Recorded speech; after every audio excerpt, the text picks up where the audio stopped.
屬蛇嘅朋友，恭喜你捱過咗本命年啦！2026馬年，你嘅運勢總結嚟講就係事業高飛，但係魔鬼藏喺細節度。想穩贏，心態最緊要。首先，財運同巧運都非常強，6分大正財，你嘅努力會直接變成銀紙。文昌星令你個腦特別清晰，今年非常適合考牌、學新技能，用腦嚟賺錢。但要注意呢粒蜜月星，佢代表地位變動，你未必即刻係升職，可能係調職、跳槽或者被逼去適應一個全新嘅陌生環境。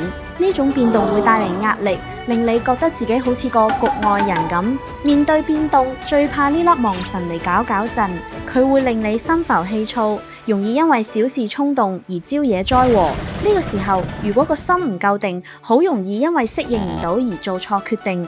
加埋天官符，如果衝動簽約，容易惹官非。感情上仲有閒池冒水桃花，容易遇到短暫嘅激情。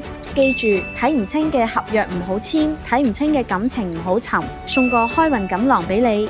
事業要衝，心態要鬆，魔鬼藏喺變動中，只要你穩得住，適應到蜜月帶嚟嘅變化，今年絕對係你嘅豐收年。關注我，下一集同大家講講2026年本命年，容易情緒內耗但掌握大權嘅生肖碼。